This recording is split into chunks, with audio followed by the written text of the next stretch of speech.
Hello everyone, welcome. So today, we're jumping right into some really essential tools for any Python programmer. We'll be following the great structure from Dr. Muhammad Inuwa's lecture on advanced programming. We're going to break down the basic building blocks that really make your code smart and powerful. All right, so here's the plan for today. First, we're going to talk about how programs make choices. Then we'll look at how they repeat things, with loops. After that, we'll cover a really important topic, how to keep your code safe from errors. Then we'll see it all in action, and to wrap things up, I've got a little exercise for you to try. Okay, let's get started. First up, making choices. So how do we get our code to be, smart?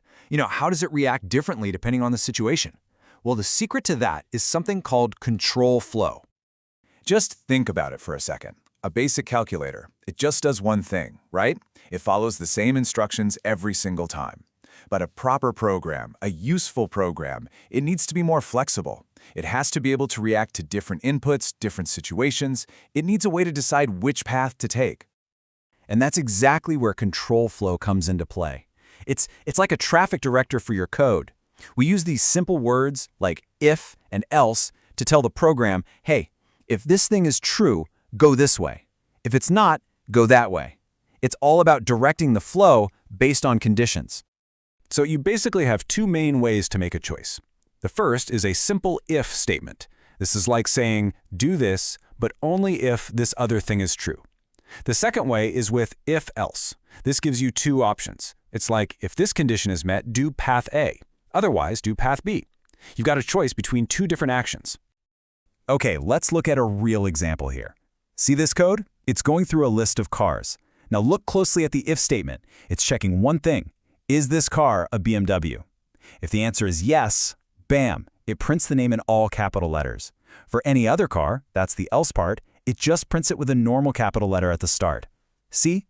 It's a really simple but powerful way to make the code do different things based on the data it's seeing.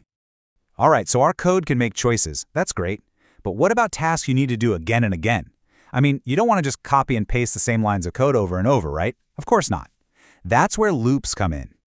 And in Python, you've got two main kinds of loops.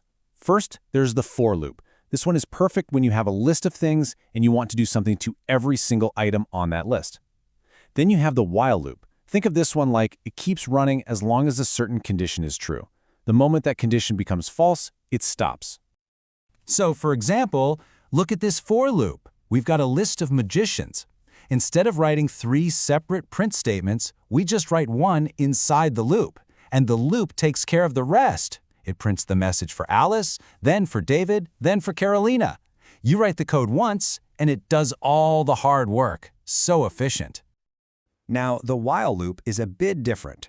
It works based on a condition. In this example here, the condition is current number less than or equal to 5. So the loop will keep printing the number and adding 1 to it over and over again as long as that number is 5 or less.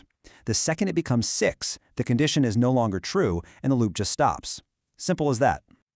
Okay, so our code is getting smarter, right? It can make choices, it can repeat tasks, but what happens when the real world gets involved? What happens when a user does something you don't expect, like typing their name when you ask for their age? Your program could just crash, and that's where we have to start thinking like a defensive programmer. And this is what defensive programming is all about. You're basically trying to think of all the ways things could go wrong before they actually happen. You build in little safety nets so that even if the user makes a mistake, your program doesn't just fall apart. It makes your code so much stronger, so much more reliable. Here's a classic example. We all know from school you can't divide a number by 0. Well, computers don't like it either. If you ask your program to do 5 divided by 0, it's just going to give up. It'll crash and spit out this big, ugly error message. And trust me, that's not something you want your users to see. But we have a really clever way to handle this. It's called a try-except block. It's like telling Python, okay, I want you to try to run this piece of code. It might be a little risky, and if you run into a 0 division error, don't panic. Just do this other thing instead. In this case, we just print a nice, friendly message. See? No crash, and the user knows exactly what went wrong. Much better. All right, enough talk. Theory is one thing, but let's put this into practice. We're going to look at a really common bug and see how we can use what we've learned to fix it. Okay, have a look at this code. It's a while loop that's supposed to count from 1 to 5.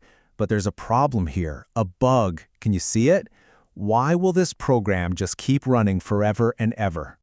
Did you spot it? Here's the issue. The value of x, it never changes. It starts at 1, the loop runs, and it's still 1. The next time, it's still 1. So that condition, x less than or equal to 5, is always going to be true. This is what we call an infinite loop. It'll just never stop. And the solution, it's actually really simple. Look at this. All we have to do is add this one little line, x plus equals 1. This just means add 1 to x every single time the loop runs. So it goes from 1 to 2 to 3, and eventually it'll get to 6. At that point, the condition isn't true anymore, and the loop stops, just like we wanted. Okay, now it's your turn. Time to put on your defensive programming hat and try this out for yourself. Let's practice writing some code that's safe and solid. So here's your challenge, and it builds on everything we've talked about from Dr. Inuwa's lecture. Your mission is to write a little program that asks the user for their age. But here's the important part. You have to use a try-except block. You need to make sure your program can handle it if the user types in, say, a word instead of a number. It shouldn't crash. It should just give them a friendly message. And really, that's the whole point, isn't it? Anyone can write code that works when everything goes perfectly. But becoming an advanced programmer, well, that's about writing code that's ready for the real world. Code that's safe, code that's strong, code that doesn't break when a real person uses it. And that's what truly sets you apart.